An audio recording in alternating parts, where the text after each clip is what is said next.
that want transcripts so that they can feed things through ChatGPT and others, and don't have a business Zoom account, if you turn on closed captioning, it'll give you a transcript.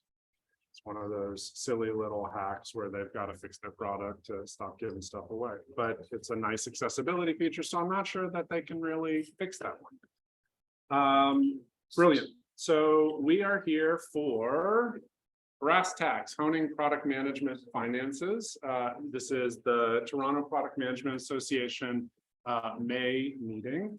I am Adam Aronson, a board member with Toronto Product Management Association, as well as the treasurer and leading the events group.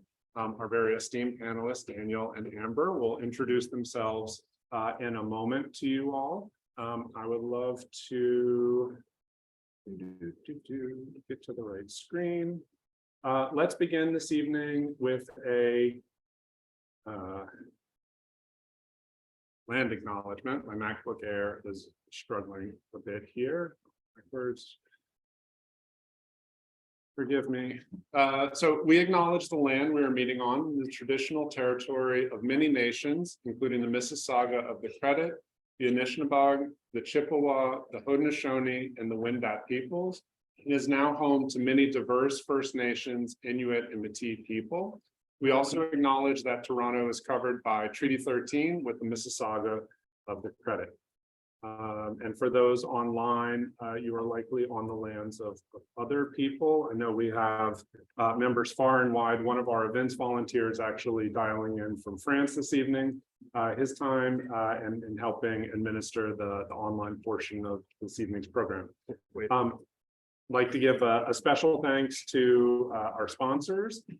We have been doing a lot of work revisiting our sponsorships and would encourage anybody that's interested in getting out in front of the community to see myself, Rhythm, or one of the other events volunteers. I will be happy to tell you a little bit more about that.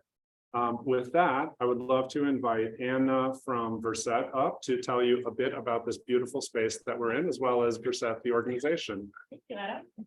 Welcome, everyone. Welcome to Verset. My name is Anna Lobo. I'm a product lead here. And for those of you that don't know Verset, we're a digital agency who build products. So everything from strategy, discovery, development, implementation, something like that to companies. Sort of like the firm behind the products. We have an office here in Toronto. We also have offices in Europe, in Paris, and Belgium. So if you're interested in that, hit us up. And yeah, we work in a few different industries: healthcare, finance, e-commerce, implementation, and a few others. If you're interested in learning more, I'll be sticking around. So feel free to reach out. Thank you. Brilliant. Thank you, Anna. And thank you again for being our wonderful space host.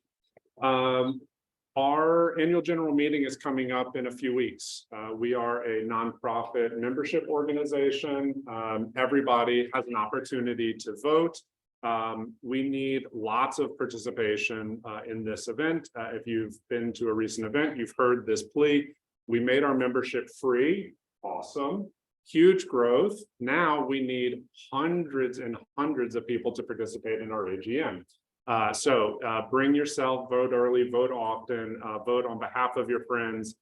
It's going to be a big rally in the next several weeks to meet the quorum for our AGM on June 20th.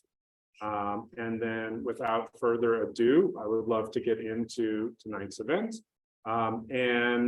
Similar to past events, we'll be running a Slido for this evening, give you an opportunity to both add your questions in as well as upvote the questions of others. So please go ahead and scan that QR code and you'll be able to follow along. We'll be able to pepper in some of those questions along the way.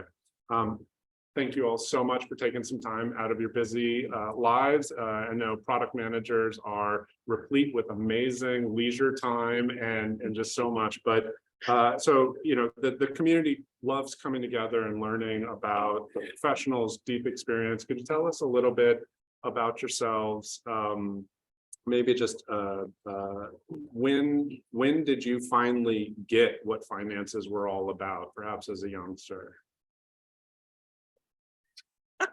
Well, I don't think I'm, so I've been in the industry 20, I actually counted this before I got here.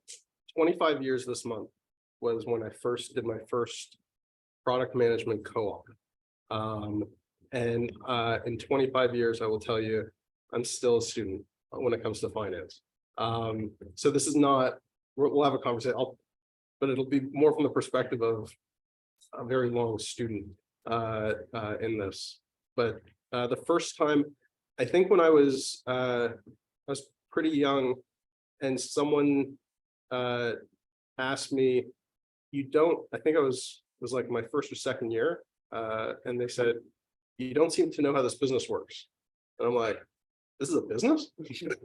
Why? And so that was kind of the first time when somebody kind of poked me and said, why don't you try learning a little bit more about this business that you're in, the software business? Yeah, I went to business school, so if I hadn't figured out how to make money at that point, I was in big trouble. So I actually started my career in advertising. So that was my first decade of my career was spent in advertising. And if you weren't running revenue positive clients at that stage, you weren't going to keep your job. So there was sort of a bit of a gun to my head to be able to learn and understand how some of that business worked. And I was able to really parlay that into a lot more of the unit economics. But I will agree with Daniel, I'm still learning about it because it's one thing to understand how the business works. It's quite another to develop metrics that matter for different engineering teams that ladder back up to moving the business in a particular direction. So it's not just one straight street. It's sort of, you know, you've got to send them to one destination in order them to arrive at another. And I think that piece is always still coming into the picture as time progresses. Totally fair. And being somebody who has been in a few different industries and small companies under 100 to large companies more than 44,000, the context that I have around finances, having had finance partners and FP&A teams and so forth, is very different than some of the folks here. I'm curious if y'all, as a way of kind of sharing your background, which industries have you worked in and what were the size of those companies? So I started my career at Microsoft. So I spent about 8 years there. So from very large to startup. So yeah, in terms of industries, it was just general software like Microsoft, fintech, telco, and loyalty. It's been my. Yeah, and I've also been around the block in a lot of verticals, built LCBO, Second Cup, President's Choice Financial, a lot in insurance, all of Soho House's apps globally, and then moved on to a few Canadian fintechs, which was Sensible. They were a Series B just around the corner here, and now I'm at Drop. Awesome. So would you say for these different industries and different size companies that there is a consistent emphasis on finances relative to product management, or was it different in different environments? I think it is different in different environments. And I think ultimately it ladders up to whatever whatever the goals are of that organization. I think the difference is that when you're working in a large organizations, those goals are annual goals. And so there's much more clarity in the steps towards achieving them. And when you're in startup, those change quarterly or monthly, or I don't know, maybe weekly sometimes, but there's just a lot more shifting in terms of how you're going to get somewhere, because sometimes the plan is there is no plan in startup. And so, forcing those metrics and those unit economics towards a set path can be a little bit more challenging, but that's my experience. Yeah, I agree. It's been totally different for every company. I forget who I was having the conversation with, so I apologize. But we were chatting about essentially, so I've worked for a public company, multiple public companies, startup like venture backed, and also a private equity. And I'll say that they're drastically different, actually. And so if you are like move between them, the objectives of those businesses and kind of the business models, kind of how they operate, and very often like the choices we make, kind of the interactions that we have with finance changes materially. And it's not very explicit either. I would say it's something that you can't ask. You kind of have to stumble upon. I think, like you said, like the goals change. And then there's some unspoken things about the business models of a private equity backed company generally is operating off of cash flow funding debt, which is very different than a venture backed company who's running on a total burn and they're operating on a runway pattern. Very different than a public company who is completely profit driven, kind of an earnings driven. And then again, very different than some companies who are public companies and more, well, you'll hear the term adjusted earnings driven, which is, by the way, not earnings. That's a very different thing we can get into. But all of these things, company to company, working with those things are very, very different. So you're working in product management. You've got your roadmap. You are either an IC and you're doing the work, or you're a lead and you're overseeing a team that's doing this. And shiny objects come flying in, whether it's from the highest paid person in the room, or the founder, CEO, or the board, or wherever it comes from. How do you use finances to think about that shiny object and to either accept it or to reject it and to have that conversation about it? Or is it not about finances and it's about politics, and is it the right thing to do necessarily? Sorry, Loaded question. It's definitely a loaded question. One is we work in product. If you've worked in product management for more than a day, you'll know that you're dealing with things are never purely algorithmic, right? You're dealing with you are dealing with politics. You're dealing with humans. You're dealing with a lot of strange choices. In terms of how I have my default about how I approach those kind of situations tends to be looking at the directional ROI of something. So what I mean by that is I'll give you kind of the common use case. I actually this was my go-to interview question. Somebody may have interviewed with me and may have gotten something like this, but the go-to interview question is essentially, you've done all your insight work, you understand your customer and your business better than anyone, and you've determined that your customer wants your product in, let's call it, say, brown, right? That's like all of your, everything came back. And your CEO comes back after a weekend spent at Disney World or something, and it's like, we're gonna go pink. And you're like, no, so how do you deal with that? Those are legitimate, that happens every day in our role, right? That really kind of happens every day. And the way I generally go to it is twofold. One is that happens every day and you can't win all of those battles. So the reality is unfortunately, some of the shiny objects, you do take a detour because sometimes they do pay off. That's the reality. They're gambles. And then the other side is that sometimes there is a missed opportunity. And we have to get very good when it comes to finance, but the missed opportunities when we go on these paths, meaning our role is about choosing to do something and not choosing to do 100 other things. And so being able to highlight what those choices are, that's kind of the pattern that I go to, and whether it's finance or anyone else. I agree with all that. I think one of the things that I've had to do in several of those cases is create a framework that helps me have some of those conversations. And so the PMs on my team have a way to come back and reference the framework when they're trying to have those conversations around what's going to work and what's not, and why it needs to be brown and not pink, or whatever that difference is. And so some frameworks work for different companies. Some people use things like North Stars, that sort of thing.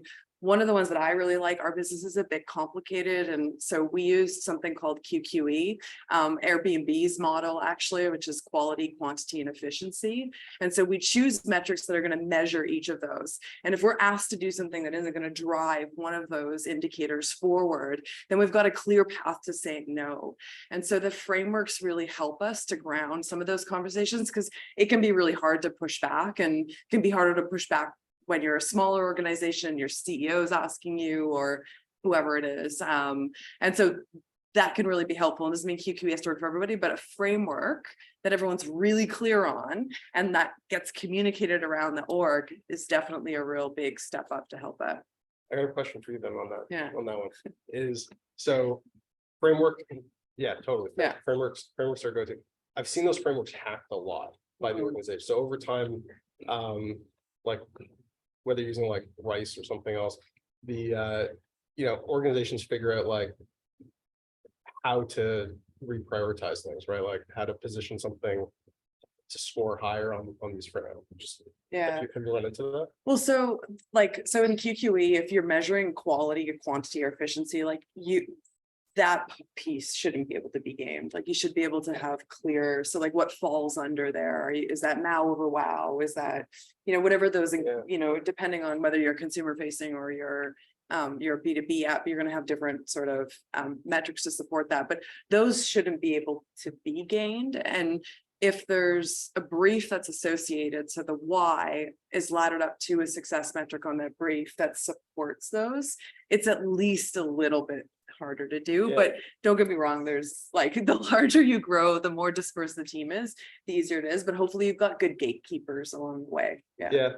I always find the choices around that are subjective, like high versus low. Yeah. What is a high value versus low value, those kind of things, especially when it comes to finance. Sorry, that's sort of the No, it's totally fine.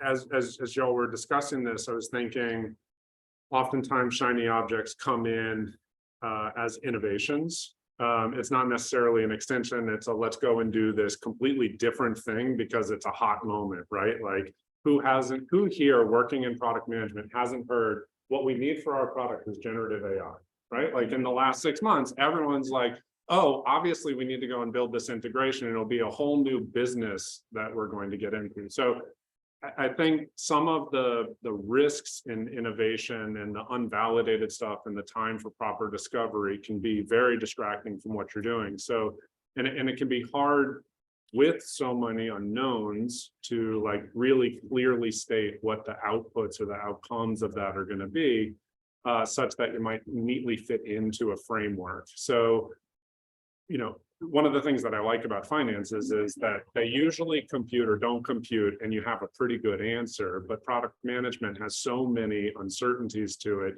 Does innovation differ than, any other shiny object that comes along?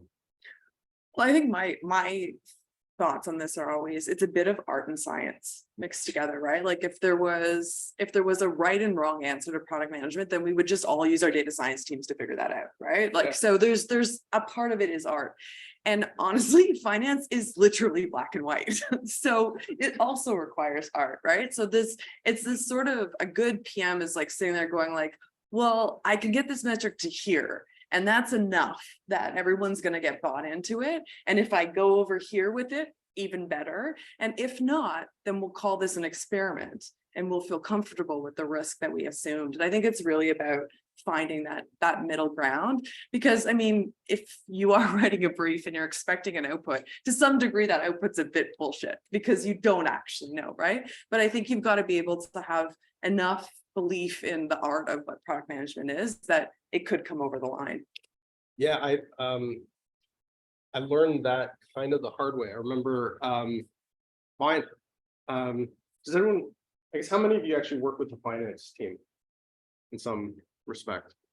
So about a third. Okay, so quick kind of is working with finance. Finance folks are they're actually amazing business partners. And what I didn't realize, I remember early on when I first started working with finance partners, I was being asked for like a business case, right? And business cases are fairly rigid, right? You're looking at, for what cost we're getting what return over what period of time. We're looking at compare what that translates to for our NP, our net present value, and all this other thing. And it felt very rigid, right? Like you feel like you have to predict the future. And if you work in software specifically, it's very hard to kind of predict, hey, if you build this, then this is going to happen. And that is where initially a lot of the friction was. I remember feeling like, why does this person not understand we work in a software company? I can't predict exactly this future. But at the same time, the process of understanding where they're coming from is so valuable, because what you're realizing is the core of product management to me is we are basically investment advisors inside software companies. We are allocating a certain asset, generally they're engineers plus software plus design, right, resources, and we're trying to invest them in the right things to get the maximum return over time. And that's the mindset that finance comes from as well. And so it's actually a perfect marriage, but it can feel like there's a lot of friction, because one is trying to ask you to predict the future, and on the other side you're like, I can't guarantee the future. And that's kind of where the friction kind of, but there's so much to actually, at least for me, I got so much out of those kind of relationships, usually after the fact, to be honest, because I didn't realize it kind of until after going through some of those experiences. Coming from a very, I don't know, I like scientific method. I like black and white, clear answers, and product management is so ambiguous and so gray in so many places.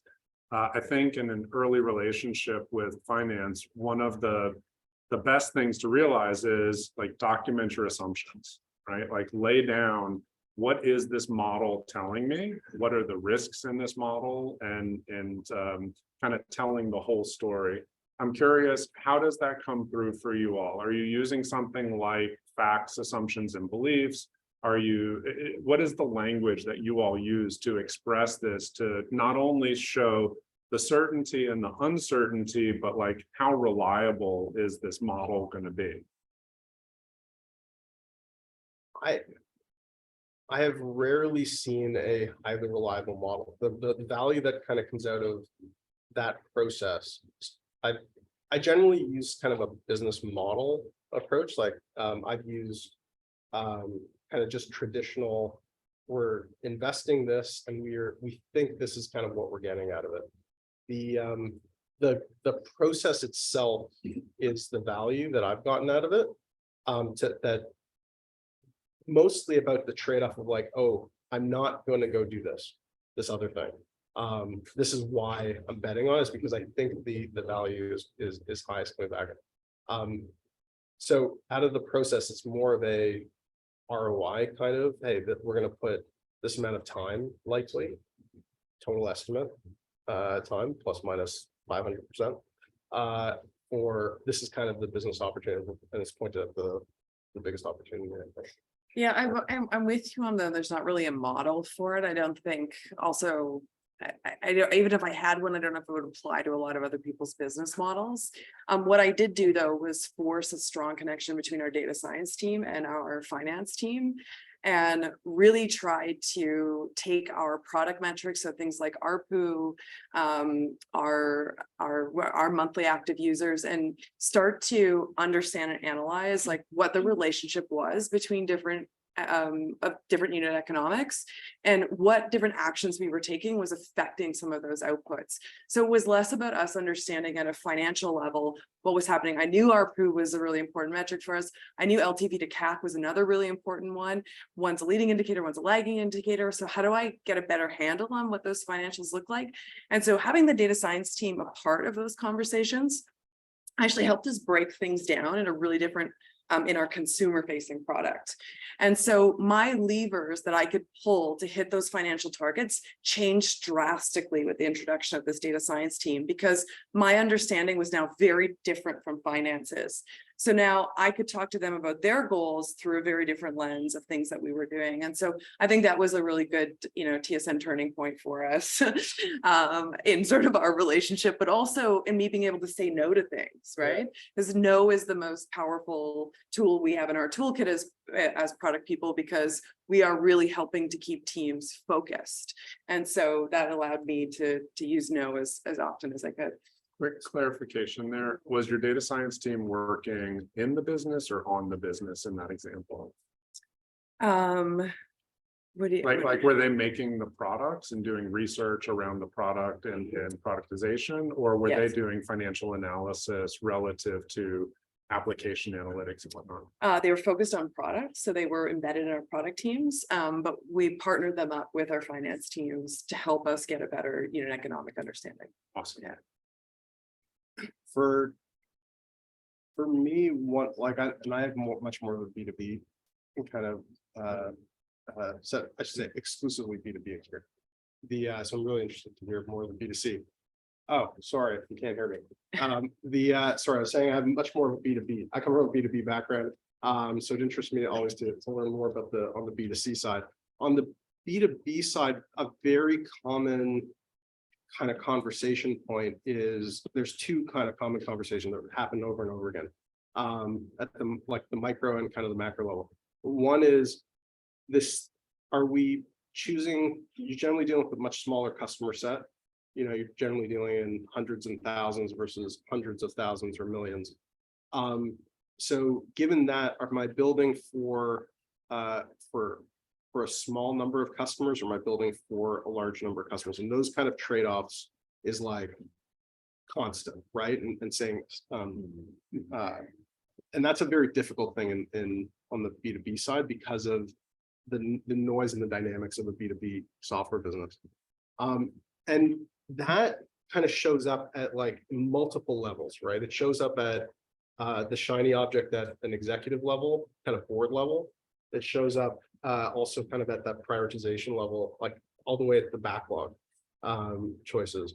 And so I guess I'm kind of curious about how on the B2C side, how you kind of see those kind of choices. I can understand them like when you're kind of making those trade-offs kind of in a big picture. Like how does that happen kind of on the ground day to day for a B2C product management? I mean, by and large, those B2C product managers aren't having to necessarily make the decisions between those shiny objects. Like the shiny objects are probably large chunks of time on our roadmap. And whenever I make a commitment to one of those, okay, this stays in the room and online only. No, I just us. definitely hack it. Like I definitely am not investing. Like I remember the first time someone said you're gonna have to put crypto in, and I was like, oh, I knew this is coming. And like I wanted to staple my head to the ground and light the room on fire because crypto. But then when I sat back and thought about it, I was like, I can hack this in. Like I don't actually need to have Bitcoin and Ethereum available for people to redeem an app. I can just buy an ETF on the other side and trade their points, and I hold it inside of crypto and show them whether that's going up or down, and never actually create any KYC for that customer. And then I've given everybody the shiny thing, and I invested 2 months worth of work instead of 8 months worth of work, and we've got the shiny thing. So and those are things I definitely talk to my teams about. So when we are in these situations where we've got trade-offs, what's the least amount of effort we can do to try this trade-off when we know it's something that's at a riskier level? And you can get away with that in B2C, and you can't get away with that in B2B. I don't think as much. Yeah, I think we actually do. I feel like I've gone away with a lot of what you're describing. Which the thing as you're talking about kind of came to mind is the buy versus build kind of. That's fair. And something that's like more, call it the last 5 years, even the last 10 years versus kind of 10 to 15 years ago, is disproportionately, at least on the B2B side, there's a way bigger opportunity to buy versus build, like a lot of things, right? If I hope the product manager for Frigidaire isn't here. So I apologize. I'm about to shit on the product.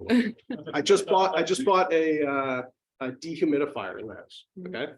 And went to install it. And the first thing it asked me to do is create an account. Okay. Username and password account. And I'm like, seriously? Like 2023, I can't, right? Okay. But the point being is I get, so in my head, I'm going back to what was that product? What was the experience maybe on that team, right? My bet is the product manager said I need to authenticate our user, which makes total sense. You got to authenticate. I don't want anyone accessing my dehumidifier on their phone. But you know, security breach. But what didn't come into place is like you have an option for if you can go use what's the auth0, right? Like today, you don't have to build, if you're building a startup and you are spending any time building authentication as an example, you're wasting a lot of time and you're probably screwing up a user experience. And so in the B2B side, there's a ton of that actually.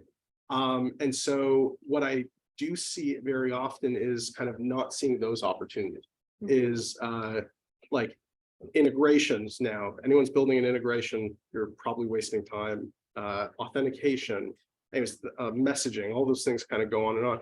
That there's so much commodity now choices that going on building the shiny object is one thing, but you can hack together typically a solution very, very quick using commodity, what's essentially commodities now available. Like, I guess I'm thinking, if you're a baker, if you're starting up a bakery, you're not going to kind of, I don't think you're going to go grow your own wheat and kind of raise your own chickens for the eggs and stuff like that. You're going to go buy those from and reuse those. And now in software, that's actually possible. You couldn't actually do that 10 years ago if you're building cloud products. You're really building everything from the ground. So now you can hack things pretty easily. There was a question that came in from the audience relative to this, and I think it's something that's very different today from 5 and 10 years ago, to your last comment there, Daniel. So the question is, as a fast growth startup, how do you balance the urge to rely on third-party solution versus building something custom in-house to succeed? And you know, I think the question's a little bit different at different points in the product life cycle. Is this an idea and we're trying to validate the thing? B2C, B2B, a little bit different. At what point do I need to consider maybe replacing that third party with an in-house solution? And is that what the value of this product is for our company? Should we be integrating with crypto and knowing our customer? Is that going to be part of our core business from now on? Or should we always outsource that to a third party? How do you all think about this from like a cost and a time commitment?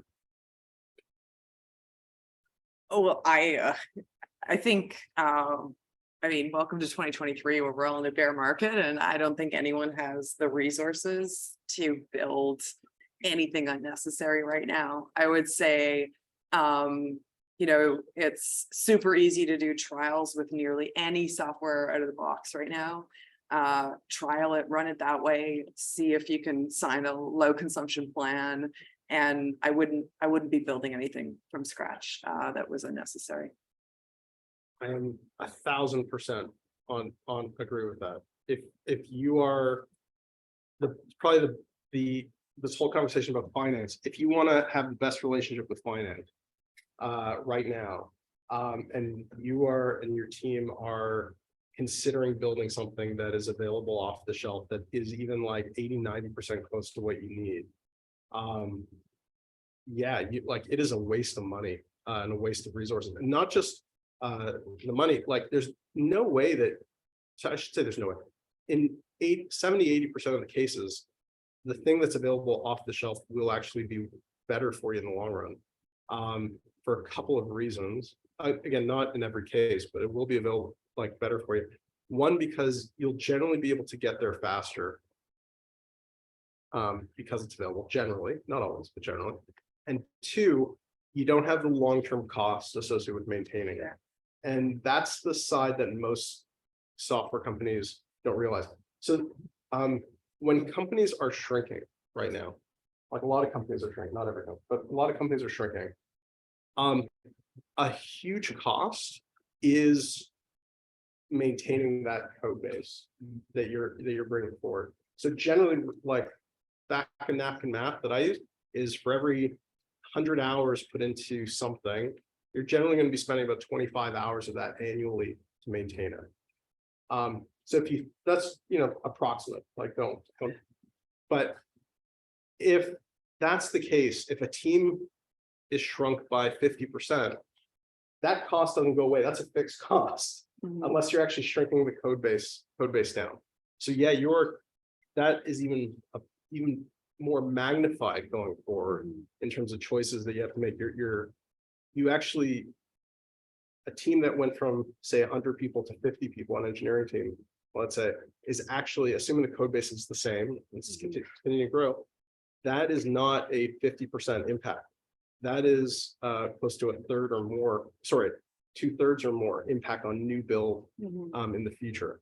So, and so you have to look at strategies of ideally ripping out. So when is a good time? Also, this is a good time to really consider. If you are, if you just experienced a significant cut in your org, and there's a significant portion of your code base that is actually a commodity tool in the product in the market now. Let's say integrations. If you're in B2B, integration is a pretty big one. And if you're still building new integrations yourself, that is likely a really good area to look at and say, maybe that needs to be should get revisited. Mostly as a cost save, like as a business case for the future. One area that, so tons of belt tightening going on, lots of extra servers, services, things getting crunched down to what's actually needed, and lots of balance sheets getting cleaned up. But I think with all of these different cloud services as a specific part of the infrastructure and ecosystem of products, there's a lot of lock-in. Right? It's really cheap, it's really fast. You get thousands of dollars of credit to go into Google Cloud or into AWS, and you start spinning up services, and they're elastic and they're infinitely scalable, right? So I can bring as many users as I want onto it, but then I can pay handsomely for those unit economics.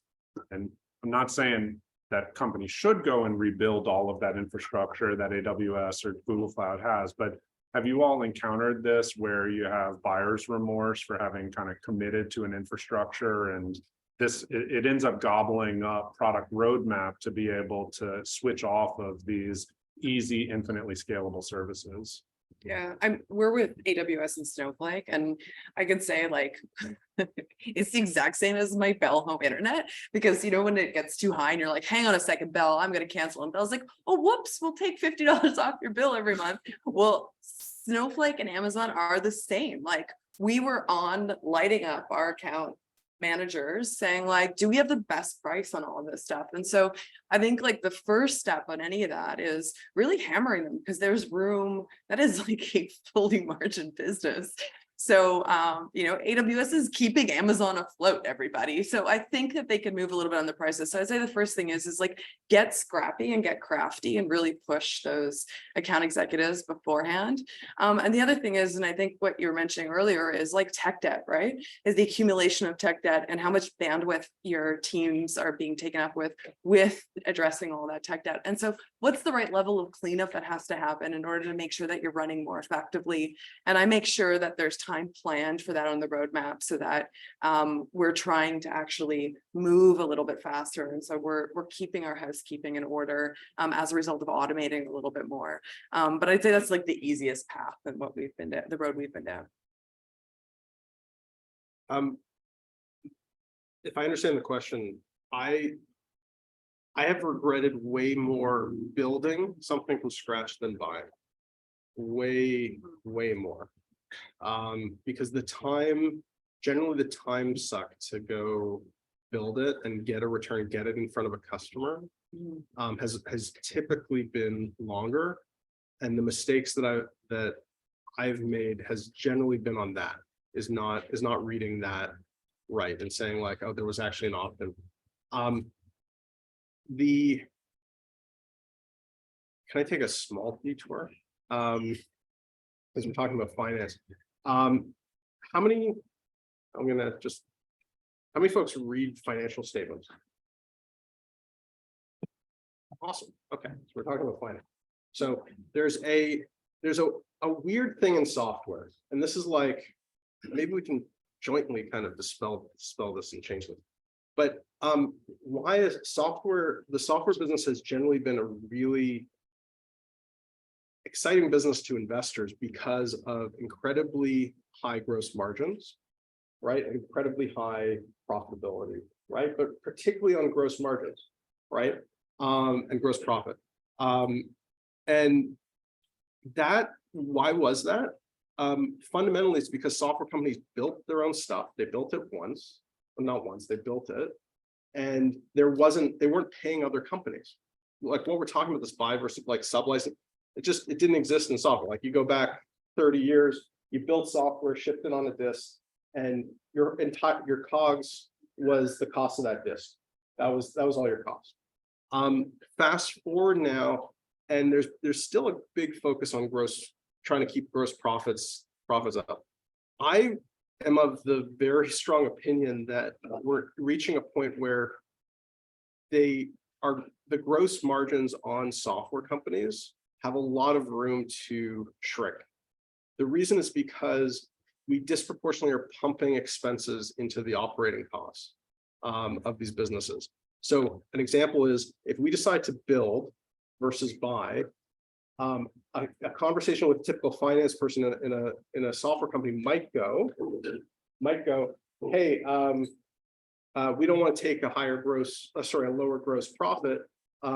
We'll take the higher operating costs, or continue the operating costs. And I was like, and I would look at that and say, that's kind of silly, right? We can actually operate more efficiently in terms of, and take a little bit of an ongoing cost, part of our COGS.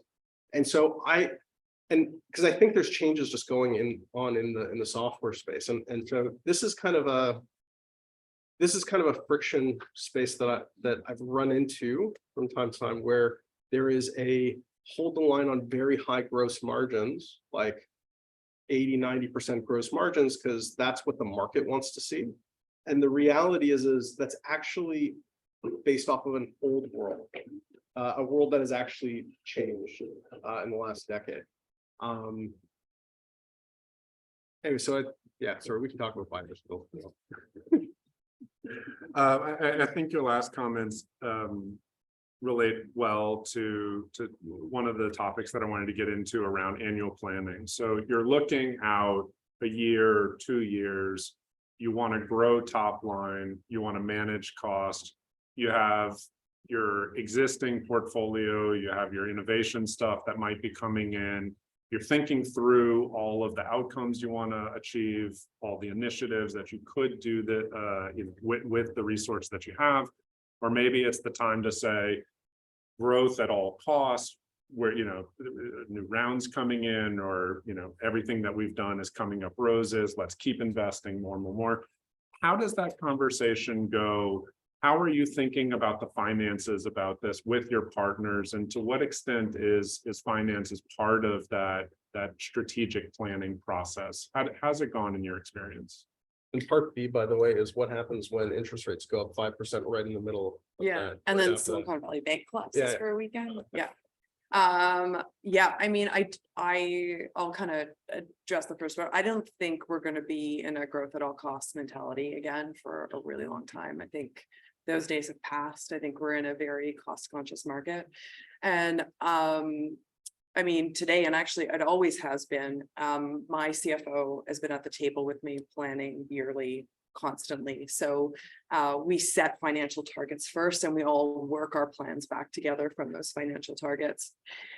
And when I'm thinking about the roadmap, and when I'm thinking about like that strategic vision and where we're kind of headed, I usually break my roadmaps, and we're more of a startup. So I'm breaking them up into H1 and H2 plans, where at the start of a fiscal, I'm only giving a H1 plan, and I'm not even thinking H2 plan at that point, because so much can change in my H1 plan that will just completely knock that second half of the year off whatever vision I had in the first place. So I think that's really important. I also think what's really important is managing that plan towards those financial goals with experiments. So I've got a year to hit those financial targets. I'm going to run every experiment I can to see what's moving the needle the most in H1. And then H2, I'm going to lock in on one of those and take it home and like really make sure I'm blowing out that feature set or doing what I can to support it. And I'm going to help manage marketing and sales in the same respect. So my H1 planning is going to be a lot more experimental. I'm going to want sales and marketing not to move too much on any of those things. By H2, we're moving really quickly on what those things are. So that's a little bit how I do it. It helps me know, I usually know by June or July whether I'm going to hit that year's targets, because if I haven't found something that's moving it enough, and then I can go ahead and extrapolate through the rest of the year, I haven't found it and I'm not going to hit it. And that at least helps me manage expectations with finance. And so that's a little bit of how I do it. Now, again, I go back to that's art and science. Like that's not like, oh, I'm going to test these 5 things and one of them's going to work. Like sometimes none of them work and I end up somewhere completely different and pretend like I planned the whole thing. But that's really, I think, the way that I think about it. But I meet weekly with my CFO to talk about those details and where we're trending to, and also to see if he's got any ideas as we look through the numbers. Totally agree. The strategy I've used, this strategy will work if you have some sort of predictable revenue. So big caveat, if you're in a startup with no predictable revenue and you're making an annual plan, yeah, don't spend too much time on it is the point. But the strategy I've used where there's some element of predictable revenue is first, the big rock that goes in the jar is that predictable revenue. How far can you take it? Like what's the, given that predictability, working with your business partner, how much can you invest in it to scale it? That's the first piece. It's the most predictable. Let's say it gives you plus minus, Microsoft used to operate on plus minus 3% predictability, just kind of for the year. I'd say like an average scale up plus minus 20% predictability on that predictable revenue. Second rock is you have something that's kind of that has shown some indication that there's like an experiment that you're ready to double down on. So that goes in the bucket second, usually, and that is, we'll typically have some sort of larger error margin. So we'll try to plan it for plus minus 100, 200%. Sorry, not 200%. Plus minus, call it 70%, 80%, whatever that number is. And then the third one is a set of experiments, right? That you're like, hey, this hopefully will kind of take us bridge to the to what's left. And so that's been this kind of the framework that I've kind of used.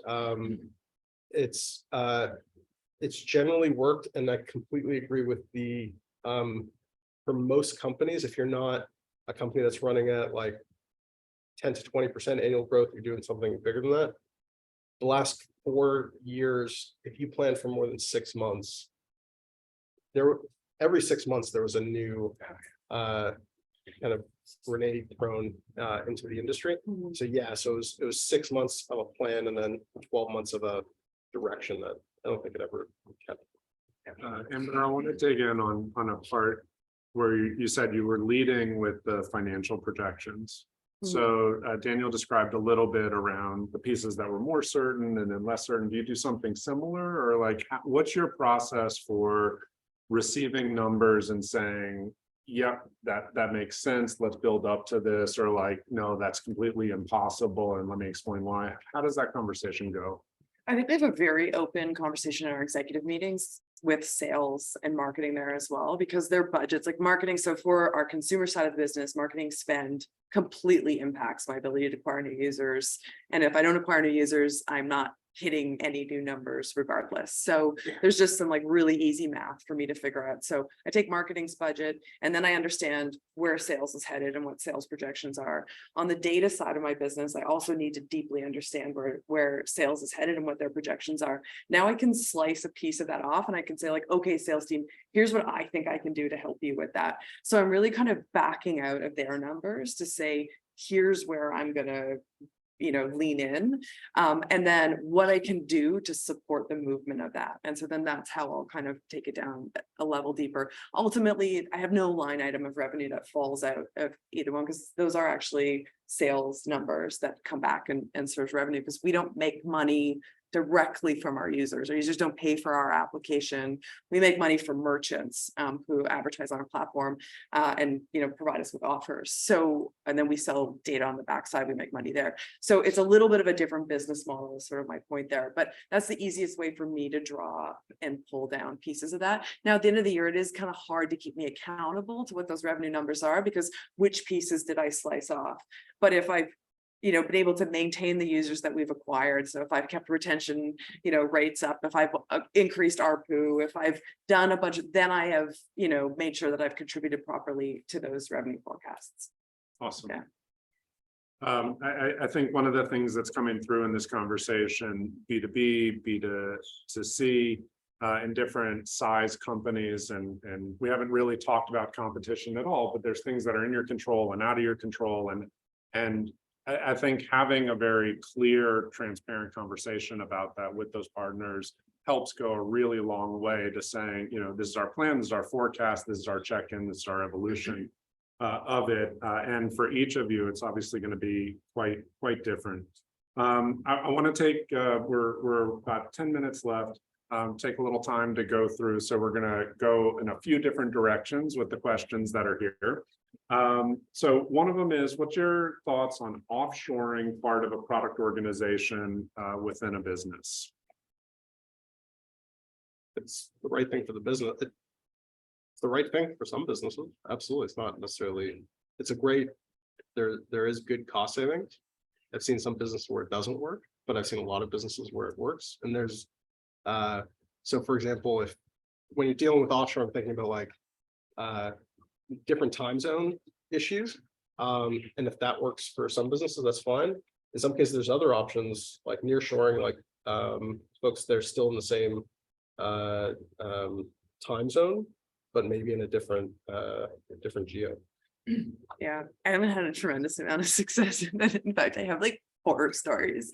But here's the thing, communication is key. So if you have really strong communicators and your engineering team's great at communicating and everybody's great at communicating, then maybe it could work. But notice how I said everybody would have to be great at communicating, and everybody was great at communicating, well, you'd have a perfect organization.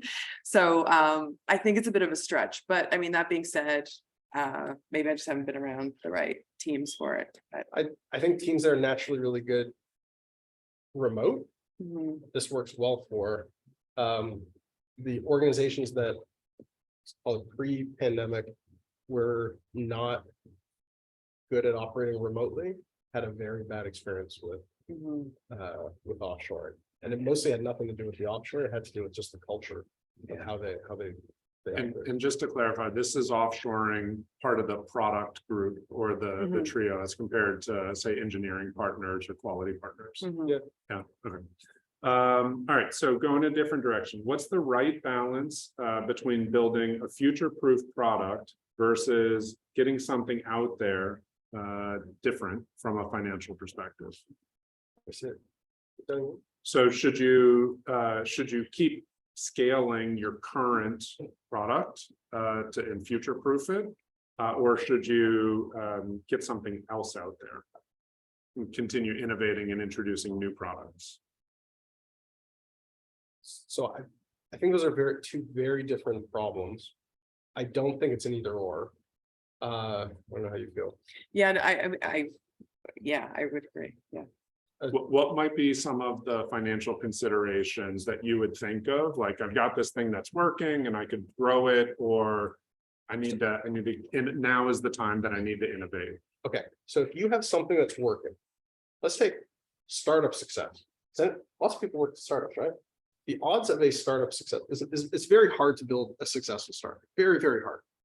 A lot of companies think, and there are a lot of people that carry C titles, believe that, hey, an idea that might be a new business is just, if I build it, they will come.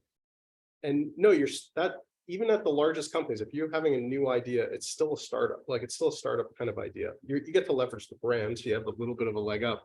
in some cases a bigger leg up, but but it's still, so if you have something that's working, that's like you're holding on to, and it can scale, then the right thing to do is don't focus on anything except scaling that thing as far as it can go. Like that's the don't get distracted would be the thing. There's a old quote, what is it?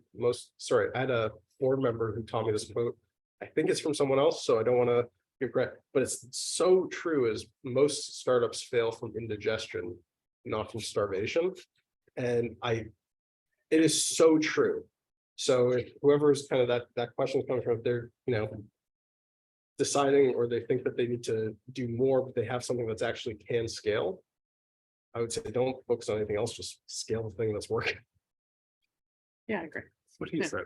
Yeah. All right, so this is explain this like I'm 5 in high school and uni type style question. So for each stage of your PM career, so junior, senior, director, up to CPO, what money learning was key to you?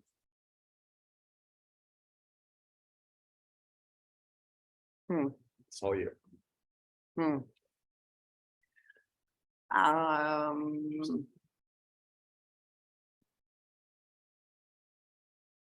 I mean, it was a long time ago, but I actually think if I sort of take the PMs that I have now, and even over the last 5 years, I've definitely forced a lot more financial acumen than was ever forced on me.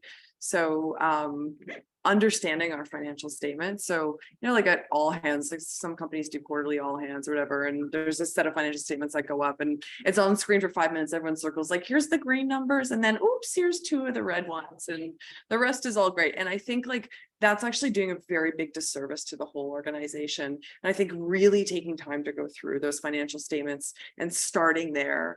And that was a great question when you asked everyone if they're looking at them, because looking at them is one thing, understanding what moves them is an entirely different one. And I think that's the baseline. Like if you're a PM, you need to know what moves your financial statements. And then from there, learning, like I said, about the metrics that you can affect and what impact they have on those, that's like step 2. And, from there on out, it really is about broadening. And like, I think at the level that I'm at right now, it's about having my head up and watching what the competition's doing, where markets are opening up, what trends are happening, what companies are going to be willing to pay for in a year that they're not willing to pay for today. And so that's about really understanding where and how our business can shape and move forward. And so that's a different way of thinking about financials and opportunity. But if I was to which stages of my career, I've never learned from a product leader. I came into the business, reported to CEO as soon as I started product. And so I'm completely self-taught in my, so I always just felt like I had to know what the CEO knew, which was a lot. But yeah, from a financial perspective, that actually really helped me learn that rather quickly, which was why I started focusing on those financial statements. That's great. That's great. I'll give you kind of an early mid to long answer, I guess. Mid-end. Not the end. Not. Yeah, I don't think so. So the early, I think, understanding that it's a business and that the businesses need to make money. So looking at kind of revenue has to come in. So a very important statement in our world is build what customers want, right? Like the YC, which is totally true. But I would add to it, what's even more important is build what customers will pay for. Assuming you're in a profitable software company. And I think that is overlooked very often, and it's been particularly overlooked in a world of cheap money, where you could essentially pay customers to come and use your product. So the first thing is kind of, for me, it was learning that it is a business and somebody actually is paying for that. The second one is understanding kind of the business models, that this is like, that there's revenue, there's costs, these things add up. A lot of folks don't realize that most software companies that you love are not profitable companies. Like they go out with, so the third learning, I would say, probably kind of late in my career, but hopefully people learning this early, is there's a lot of FUD. There's a lot of like bullshit thrown around the health of software company. And it's crap. So one is there's an unnamed very large software company in Ontario that the CEO goes out every earnings call and talks about it's a killer earnings. Like, I don't, anyways, killer earnings. And they're using adjusted earnings, which is entirely up to the company to it's anyways, but they're actually losing money every quarter. I don't think they've had a profitable quarter. So as a shareholder, you're getting nothing, at least not yet. And so I think just understanding that there's a lot of FUD kind of going around and being able to kind of understand what is a healthy business, what is not, would kind of be the third thing that was helpful. That's been helpful. These questions kind of burned my closing questions. So I was noodling on something the other day, which I'll throw at y'all to wrap up. Coming from New York, a lot of startups would talk about revenue, healthy growth, build a company, but build a sustainable company. And we thought of West Coast companies often saying like growth, numbers, free signups, the never make money, burn tons of cash and so forth. And obviously this is a kind of a ZIRP perspective, a zero interest rate perspective, and 5% interest rate. Everything's a lot different. But I don't know what's that. I never heard of ZIRP that. And so maybe you could help me and the audience understand from Toronto's perspective, what is the ethos for startups here? Is it profitability and revenue? Is it growth of the user base and monetize later? Is it not that simple? I don't think it's that simple. So I'll kind of back it up a little bit. I think first it depends on what VCs have invested. So where your money and your capitals come from. If it's, Canadian family offices, you're probably in a very different position. If it's Canadian VCs, you're in a different position. If it's US VCs, you're in a totally different position. So I think that's the first factor that sort of matters. If you're a Canadian company that's got, let's say 50% Canadian VCs and maybe some US VCs on board, I think the tides have changed in the last 2 years, very much so. Path to profitability, if you're not able to show that right now, you're probably not raising another round. If your burn is exceeding, there's some different ratios depending on what company type you are right now. That's going to be a really key factor for those VCs.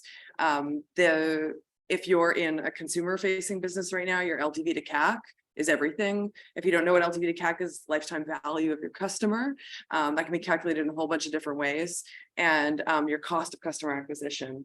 And so some fintechs were looking at, in the market in the last 2 years, like $500 cost per customer acquisition, right? They were doing everything they could to get the customer because that's what the market dictated. And it was going to take them 30 years to actually get that money back from that customer, or sometimes longer. And that's just not viable business, right? And so that was actually normal, the way the world worked, pre-2022. And so now we're seeing things like, your LTV to CAC has to come way down, right? Like a 4-to-1 ratio. So that means that, within 4 years, you're able to earn back that cost of that consumer, or less, or you want to be able to make that earn back faster. So anyway, so those unit economics, depending on what kind of business you're in right now in Canada, are all the rage. And unfortunately, I don't think that's changing. And that does mean that a lot of startups in the ecosystem are going to have a very, very hard time making it through the next 6, 12, 18 months as funding starts to dry up, if they're not on that financial path and have really, honestly, robust financial acumen right now, because I think it's going to be really important and continue to be really important. Yeah, sorry. Yes. The only thing I can yes to everything in there. But I think that's a very venture-backed kind of view. Yeah. And so I think very often the thing that gets talked about most, like anyone from BetaKit, like BetaKit is like mostly a stream of venture focused Mhm. companies. There's a wonderful industry of private companies that are been highly profitable, continue to be profitable, not doing layoff, like they are, and they're smaller. It might not be the sexiest brand that you've heard of, but damn, they can execute.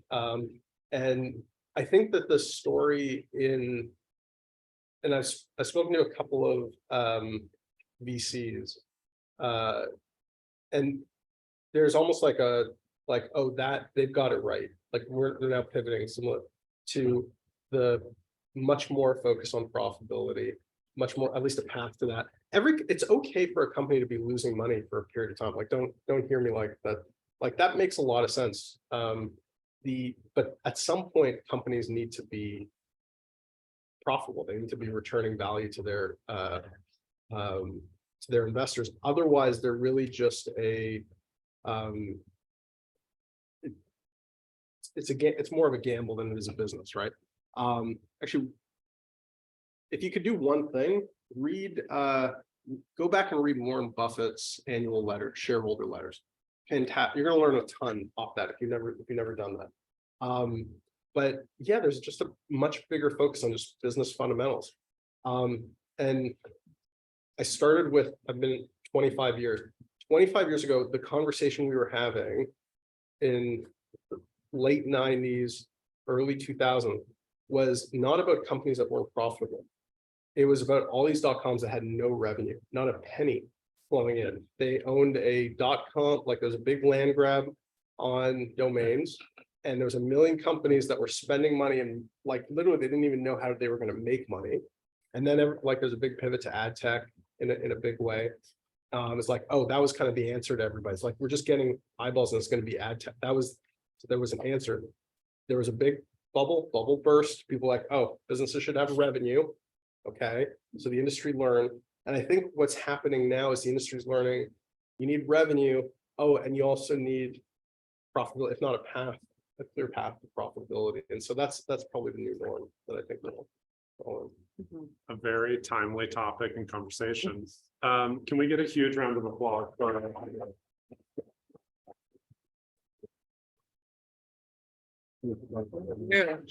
so at this point, we're going to say goodbye to our online audience. Thank you all so much for joining us.